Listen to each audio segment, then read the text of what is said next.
వరమభయముదారం పుస్తకంచాక్షహారం మణివలయమనోజ్ఞైః పాణిపద్మైర్దధానా సితవసనలలామా కుందముక్తాభిరామా వసతు శశినిభాస్యా వాచి వాగ్దేవతానః. సదాశివసమారంభాం శంకరాచార్యమధ్యమాం అస్మదాచార్యపర్యంతాం వందే గురుపరంపరాం. ఉభయ జగద్గురువుల పాదపద్మములకు సభక్తి శ్రద్ధంగా సాష్టాంగ ప్రణామాలను సమర్పించుకుంటూ ఈ సంచికలో మన కమలజదయితాష్టక వ్యాఖ్యని కొనసాగించుకుంటూ 5వ శ్లోకం యొక్క అర్థాన్ని చూడబోతున్నాము. కర్మస్వాత్మోచితేషు స్థిరతరధిషణాం దేహదార్ఢ్యం తదర్థం దీర్ఘంచాయు యశశ్చ త్రిభువన విదితం పాపమార్గాద్విరక్తిం సత్సంగం సత్కథాయా శ్రవణమపి సదా దేవి దత్వా కృపాబ్ధే విద్యాం శుద్ధాంచ బుద్ధిం కమలజదయితే సత్వరం దేహి మహ్యం. ఇది 5వ శ్లోకం. దీంట్లో మనం జీవితాన్ని ఎలా గడపాలి, మనం జీవితంలో మనం కోరుకోవాల్సింది ఏమిటి, ఒకటే మనం ఎలాగనుకున్నామో ఆ చివరిలో ఆ శుద్ధ విద్య, శుద్ధమైన బుద్ధి, ఈ 2 అంతిమమైన లక్ష్యాలు. దానికి అదే కాకుండా జీవితంలో మనం ఇంకేమేమి ఉనగూర్చుకోవాలి, దేన్ని కూడబెట్టుకోవాలి అనేది ఈ శ్లోకంలో జగద్గురువుల వారు చెప్పున్నారు.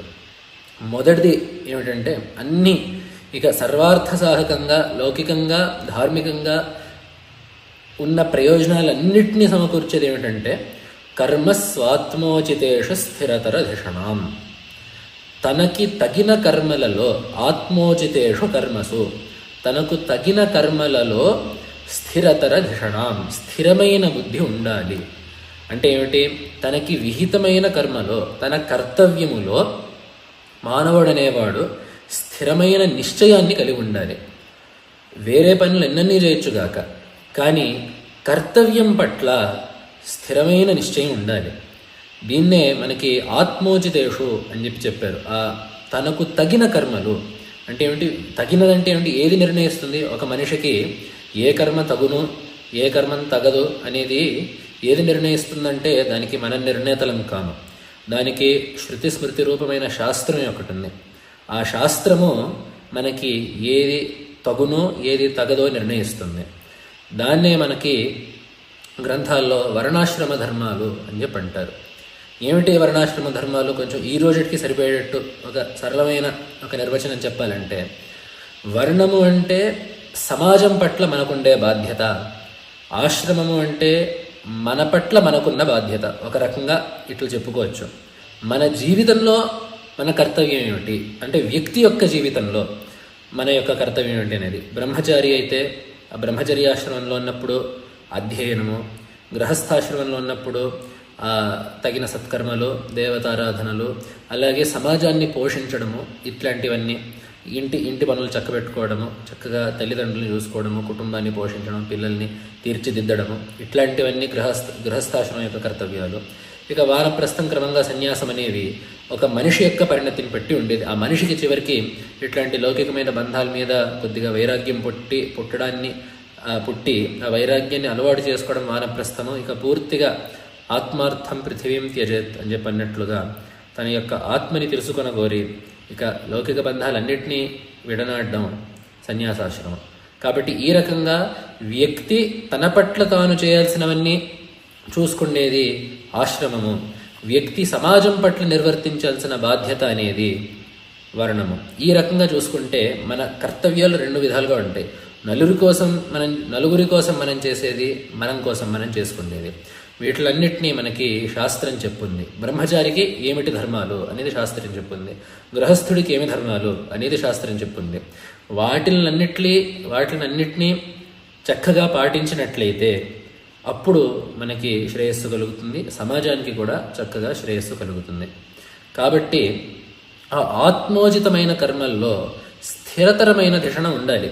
ముందు చేయగలుగుతామో లేదో వేరే విషయం, కానీ ఇది నా కర్తవ్యము, దీన్ని నేను నిర్వర్తించి తీరాలి, ఇది ధర్మము, నేను దీన్ని పాటించి తీరాలి అని ఒక నిశ్చయం ఉంటే, ఇక ఆ ధర్మశ్రద్ధ అనేది ఉంటే, ఇక దానిపైన అటుపై ఇంకా ఆ ధర్మాన్ని నిర్వర్తించడానికి తగిన ప్రయత్నాలన్నీ వాటంతటవే జరుగుతూ ఉంటాయి. కానీ ముందు ఆ నిశ్చయం ఉండాలి. నేను నా ధర్మాన్ని పాటించాలి అనే నిశ్చయం లేకపోతే ఇక ఎన్ని అవకాశాలున్నా ఒకటే. ఎన్ని అవకాశాలు లేకపోయినా కూడా నేను నా ధర్మాన్ని పాటించి తీరాలి అనుకోవడం వల్లనే మనకి ఒక హరిశ్చంద్రుడు, ఒక రామచంద్రుడు, ఇట్లాంటి ఒక ధర్మరాజు, ఇట్లాంటి పాత్రలన్నీ మనం ఎందుకు కొనియాడుతున్నామంటే వాళ్ళకి ఆ అవకాశం లేకపోయినా కూడా ధర్మం పట్ల వాళ్ళకంత శ్రద్ధ ఉండింది. ఏమైనా కావచ్చుగాక. ఆ బలిచక్రవర్తి కథలో చెప్పినట్లుగా నిరయంబైన నిబంధమైన ధరణే నిర్మూలనంబైన దుర్మరణంబైన కులాంతమైన నిజమున్ రానిమ్ము కానిమ్ము పో హరుడైనన్ హరియైన నీరజభవుండభ్యాగతుండైననౌ తిరుగన్నేరుదు నాదు జిహ్వ వినుమా ధీవర్య వేయేటికిన్. ఇది మనకి పోతన భాగవతంలో బలిచక్రవర్తి చెప్పే ఒక పద్యం. వచ్చినవాడు ఒక వటువు కాదు, విష్ణుమూర్తిని సంపదను హరించడానికి వచ్చాడు అని చెప్పంటే అక్కడ శుక్రాచార్యులతో బలి చెప్పే మాట ఇది. బలికి ఇక్కడ ఏమిటి? నా ధర్మము. ఒక గృహస్థుడిగా యజ్ఞం చేసిన వాడిగా దక్షిణ ఇవ్వడం నా ధర్మం. అందున నేను ఇస్తాను అని చెప్పి మాట కూడా ఇచ్చాను. కాబట్టి ఈ సత్యవ్రతం అనేది స్వధర్మము. ఆ గృహస్థుడిగా యజ్ఞంలో సమాజంలో ఉండే వాళ్ళకి, వేద విద్వాంసులకు, అట్లాంటి వాళ్ళకి దానం ఇవ్వడం అనేది సమాజగతమైన ఒక ధర్మం. అదే ఆ కర్మలో కూడా ఇది ఒక భాగం. కాబట్టి ఈ రకంగా తన ధర్మాన్ని నిశ్చయించుకున్నాడు బలి. నిశ్చయించుకున్నాక ఏమన్నాడు? ఇంకా ఎట్లాంటి ఇబ్బందులైనా నాకు అవి లక్ష్య పెట్టను.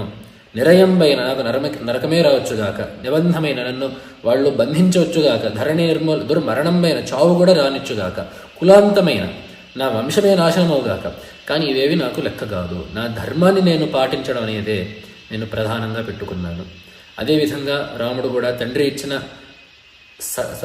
మాటలో ఉండే సత్యాన్ని నిలబెట్టుకోరి అడవులకు వెళ్ళడం. ఈ రకంగా మనకి మన పురాణ ఇతిహాసాల్లో ఉండే ఉదాత్తమైన పాత్రలన్నీ కూడా ఆ ఉదాత్తతని ఎందుకు చేకూర్చుకున్నాయి అని చెప్పంటే వాళ్ళు ఈ విశేషమైన ధర్మశ్రద్ధ కలిగి ఉండడం వల్ల. ఏది ఏమైనా అవ్వచ్చుగాక నా ఆత్మోచితమైన కర్మలో, దీనికే ఇంకో పేరు స్వధర్మము. ఆత్మోచితమైన కర్మనే స్వధర్మము అని చెప్పి అంటారు. దాని యందు ఆ శ్రద్ధ కలగడం వల్లనే ఆ పాత్రలన్నీ అంత ఉదాత్తమైన పాత్రలుగా అయ్యాయి.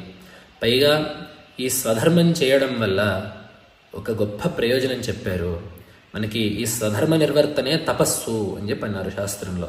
తపః స్వధర్మవర్తిత్వం అని చెప్పి ఒక మాట ఉంది మనకి శాస్త్రంలో, మహాభారతంలో వస్తుంది మాట. ఆ స్వధర్మాన్ని ఈ రకంగా పాటిస్తే అదే ఒక రకమైన తపస్సు. ఇక వేరే వేరే నియమాలు అవి ఉండనియండి, అసలు స్వధర్మాన్ని మనం జాగ్రత్తగా పాటిస్తే అదే తపస్సు కింద లెక్కబడుతుంది. దీనివల్ల వచ్చే ప్రయోజనం ఏమిటంటే మనకి భగవంతుడు గీతలో చెప్పాడు, యతః ప్రవృత్తిర్భూతానాం ఏన సర్వమిదం తతం స్వకర్మణా తమభ్యర్చ్య సిద్ధిం విందతి మానవః అని చెప్పి భగవంతుడు ఒక మాట గీతల్లో చెప్పాడు. ఏమిటి దీనికి అర్థం అని చెప్పంటే, ఆ పరమాత్మ అందరికీ అంత సులువుగా అర్థమయ్యే పదార్థం కాదు. ఆ పరమాత్మ పదార్థము అంత తేలిగ్గా అర్థమయ్యే పదార్థం కాదు.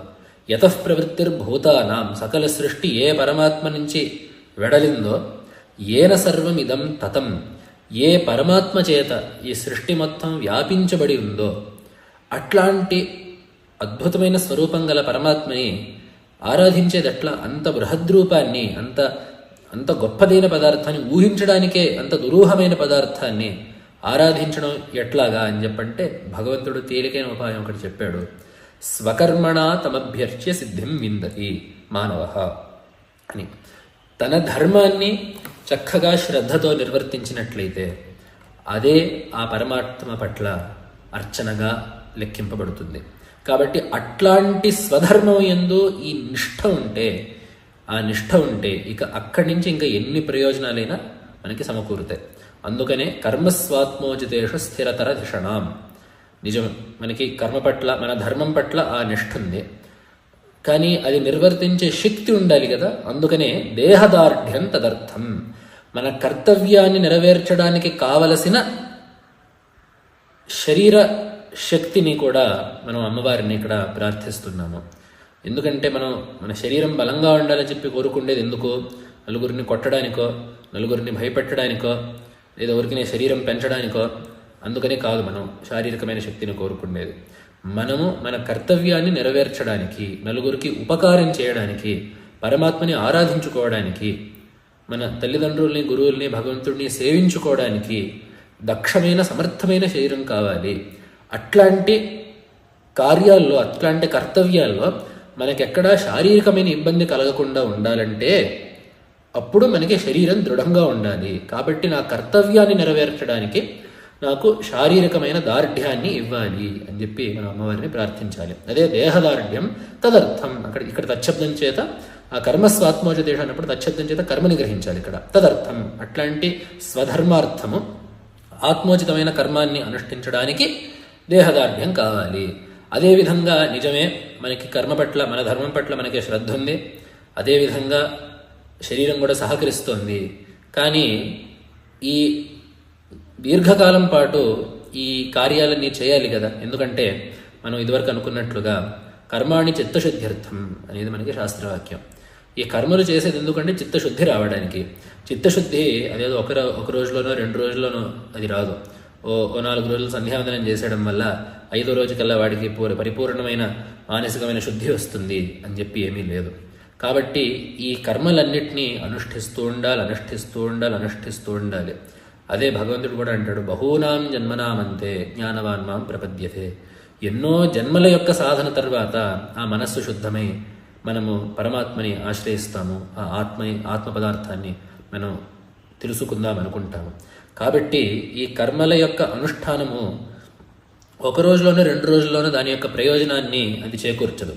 ఆ ప్రయోజనం మనం పొందాలంటే దీర్ఘకాలం అవి చేసుకుంటూ వెళ్ళాలి. అందుకనే దీర్ఘంచాయు. కాబట్టే నాకు ఆయుర్దాయం కావాలి. అంతేగాని నేను చాలా కాలం పాటు భోగాలు అనుభవించాలి, లేదా నాకు మరణ భయం ఉంది కాబట్టి నేను దీర్ఘకాలం బతుకుతాను, లేదా నాకు ఇష్టమైన వాళ్ళతో, మా ఆప్తులతో నేను కలిసి ఉండాలి కాబట్టి నేను దీర్ఘకాలం బతుకుతానంటే అది జీవితం యొక్క పరమార్థం కాదు.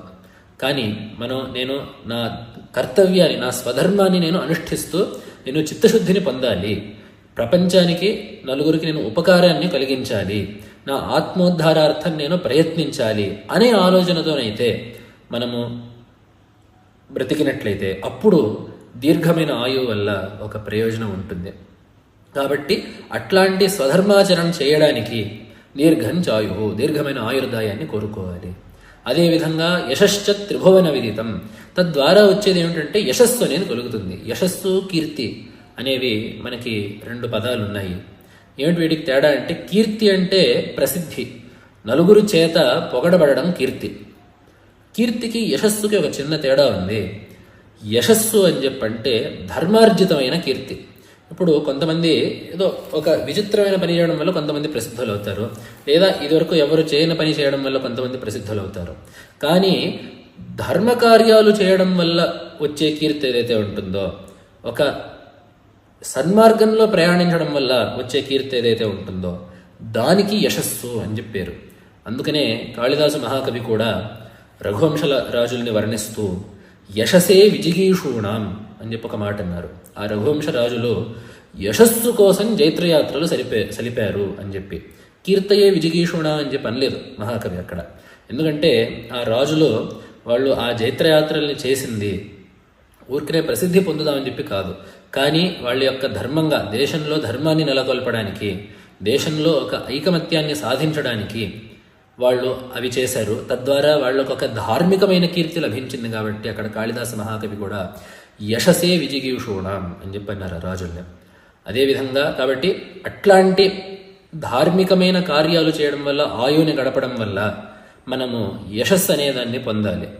అందుకనే మనకి వేదంలో కూడా చెప్తారు, వ్యషేమ దేవహితం యదాయు అని చెప్పి భద్రం కర్ణేభి శృణుయామ దేవాహ అని చెప్పి ప్రార్థించుకుంటూ, ఓ దేవతలారా, మేము చెవుల ద్వారా శుభాన్నే వినాలి, కళ్ళ ద్వారా శుభాన్నే చూడాలి, అలాగే మేము స్థిరమైన శరీరంతో మీ అందరినీ సంతోషింపబెడుతూ ఉండాలి, మీ దేవతలందరినీ సంతోషింపబెడుతూ ఉండాలి. అదే స్థిరైరంగై స్తుష్టువాంస స్తనూభి అని చెప్పి దాని తర్వాత చెప్పిన మాట ఏమిటంటే, వ్యషేమ దేవహితం యదాయు, మేము మా ఆయువుని దేవహితంగా గడపాలి, మేము మా ఆయువు దేవహితంగా ఉండాలి. అంటే ఏమిటి? యజ్ఞయాగాలను చేసుకుంటూ, సత్కర్మల్ని చేసుకుంటూ, సమాజ రూపంలో ఉండే ఈశ్వరుణ్ణి సేవించుకుంటూ, ఈ రకంగా దేవహితమైన ఆయువుని గడపాలి అనేది మనకి వేదంలో కూడా కనపడుతున్న ప్రార్థన. అలాగా ఆయువుని గడపడం వల్ల వచ్చే కీర్తినే యశస్సు అని చెప్పి అంటారు. దాని తర్వాత చాలా ప్రధానమైన లక్షణం చెప్తున్నారు, పాపమార్గాద్ విరక్తిం. పాప మార్గం నుండి విరక్తి ఉండాలి. మనం ఇదివరకే మనం దీని గురించి మాట్లాడుకున్నాము. ఇంకో విషయం చెప్పుకోవాలంటే క్లుప్తంగా, ఈ పాప మార్గం నుండి విరక్తిని మనకి భగవంతుడిలో గీత హ్రీహి అనే శబ్దం చేత చెప్పాడు. ఈ దైవీ సంపత్తి, ఆసురీ సంపత్తి అని చెప్పి రెండు గుణాల యొక్క విభాగాన్ని చేసి పరమాత్మ 16వ అధ్యాయంలో ఈ దైవీ సంపద్ విమోక్షాయ నిబంధాయ ఆసురీమత అని చెప్పి ఒక మాట అన్నారు. ఈ దైవీ సంపత్తు కలిగినట్లయితే మనం మోక్షానికి చేరువవుతాము. అదే రకంగా మనం ఆసురీ సంపత్తిని కలిగినట్లయితే మనం ఇంకా సంసారంలో కూరుకుపోయి ఈ జనన మరణ చక్రంలో ఇంకా దృఢంగా చిక్కుకుంటాము అనేది అక్కడ పరమాత్మ చెప్పిన విషయం. మరి ఏమిటి ఆ దైవీ సంపత్తి అంటే, అభయం, సత్వ సంశుద్ధి అని చెప్పుకుంటూ వెళ్ళి అహింసా, సత్యమక్రోధ, త్యాగశాంతిరపైషణం, దయాభూతేష్వలోలుప్త్వం, మార్దవం, హ్రీహి అచాపలం అని చెప్పి, ఈ దయాభూతేషు భూతదయ, అలోలుప్త్వం విషయాల యందు అధికమైన ఆసక్తి కలిగి ఉండకుండా ఉండడం, అలాగే మార్దవం మనసులో మెత్తదనం కలిగి ఉండడం, అలాగే హ్రీహి అని చెప్పి ఒక మాట అన్నాడు పరమాత్మ. ఇక్కడ హ్రీహి వస్తు హ్రీ శబ్దానికి లజ్జ అని చెప్పి అర్థం, సిగ్గు అని చెప్పి అర్థం. అదేమిటి సిగ్గుండడం ఏమిటి దైవీ సంపత్తి అని చెప్పంటే, అక్కడ పాపకార్యం చేయాలంటే సిగ్గుపడాలి, పాపకార్యం చేయడానికి లజ్జపడాలి. మనం ఒక తప్పు చేయడానికి అంత విరక్తి ఉండాలన్నమాట. అందుకనే మనకి వేరే చోటు కూడా చూసుకుంటే అర్జునుడి నామధేయాల్లో, ఆ 10 నామధేయాలు, అర్జున ఫల్గుణ కృష్ణ, అర్జున ఫల్గుణో జిష్ణు, కిరీటి శ్వేతవాహన, బీభత్సో విజయ కృష్ణ, సవ్యసాచి ధనంజయ అని చెప్పి, బీభత్సో విజయ కృష్ణ, సవ్యసాచి ధనంజయ అనేవి అర్జునుడి 10 పేర్లు. ఈ 10 పేర్లని అర్జునుడు విరాట పర్వంలో ఉత్తరుడికి వర్ణిస్తూ చెప్తాడు. నాకు బీభత్సు నామధేయం ఎందుకు వచ్చిందంటే, యుద్ధంలో సాటి వీరులు ఏవగించుకుండే పనిని నేను చెయ్యను, నలుగురు అసహ్యించుకుండే పనిని నేను చెయ్యను, కాబట్టి నాకు బీభత్సు అని పేరు వచ్చింది. బీభత్సు అంటే ఆ పదానికి అర్థం ఏంటంటే అసహ్యించుకునేవాడు అని చెప్పి అర్థం. ఈ హ్రీహి లాంటిదే. హ్రీహి అంటే లజ్జ, అట్లాంటి లజ్జని, అట్లాంటి అసహ్యాన్ని కలిగిన వాడు బీభత్సు. అదేమంటే అర్జునుడికి అసహ్యం ఉండడం ఏమిటని చెప్పంటే ఇదే, ఆ వీరులు అసహ్యించుకుండే పనిని, ఏ పని చేస్తే వీరులు అసహ్యించుకుంటారో, ఏ పని చేస్తే ధర్మాత్ములైన క్షత్రియులు సిగ్గుపడతారో అట్లాంటి సిగ్గుని కలిగించే పనులు నేను చెయ్యను అని చెప్పి అట్లాంటి జీవితాన్ని గడిపాడు కాబట్టి అర్జునుడిని బీభత్సు అని చెప్పి అన్నారు. అట్లాంటి పాప మార్గాద్ విరక్తి, అది అర్జునుడి విషయంలో చెప్పిన మాట, మనందరం కూడా అలవరుచుకోవాల్సిన మాట అది. కాబట్టి అట్లాంటి హ్రీహి అనేది దైవీ సంపత్తిలో పఠించారు. కాబట్టి అట్లాంటి గుణాన్ని ఇక్కడ చెప్పారు, పాప మార్గాద్ విరక్తిం అని చెప్పి. దాని తర్వాత పాప మార్గాద్ విరక్తి చెప్పాము. మరి సన్మార్గం పట్ల ఔన్ముఖ్యం ఎలా కలుగుతుంది, సన్మార్గం పట్ల ఆ ప్రేమ ఎలా కలుగుతుందంటే దానికి 2 ఉపాయాలు చెప్పారు. సత్సంగం, సత్కథాయా శ్రవణమపి. సత్పురుషులతో సాంగత్యము, సద్విషయాలను వింటూ ఉండడము, అది సత్సంగము, సత్కథా శ్రవణము. అందుకని మనకంటారు, లోకే సజ్జన సంగతి రేఖ భవతి భవారణవతరణే నౌక అని చెప్పి ఒక మాట ఉంది. ఈ భవసాగరాన్ని దాటాలంటే ఉండే ఏకైక నావ ఏమిటంటే ఆ సజ్జన సంగతి. నలుగురు సత్పురుషులు మన చుట్టూరుంటే వాళ్ళ సాంగత్యం వల్ల మనకి కూడా వాళ్ళ లక్షణాలు కలుగుతాయి. ఇదొకటి. రెండోది ఏంటంటే సత్కథాయా శ్రవణం. మనం ఏదైతే వింటామో అదే మన మనస్సులో ముద్రపడుతుంది. మనస్సులో ముద్రపడిన సంస్కారాల వల్లనే మనము కార్యాకార్య నిర్ణయాన్ని చేస్తుంటాము. కాబట్టి ఆ సత్పురుషులతో కూడుకొని వాళ్ళ ముఖం నుండి సద్విషయాలను వింటూ ఉంటే మన మనస్సులో సత్సంస్కారాలు కలిగి మనము పాపమార్గంలో ప్రవర్తించకుండా ఉండడం అనేది ఈ రెండిటి యొక్క ప్రయోజనం. కాబట్టి వీటిలన్నిటినీ కలిగించమని చెప్పి అమ్మవారిని ప్రార్థిస్తున్నారు జగద్గురువులు. ఇది ఒక రకంగా అమ్మవారికి ప్రార్థన, ఒక రకంగా మనకు కూడా ఒక జ్ఞాపనము, మనకు కూడా చెప్పడం ఏం చేయాలో అని. మనం ఏం చేయాలి జీవితంలో అంటే మన స్వధర్మాన్ని అనుష్ఠించాలి.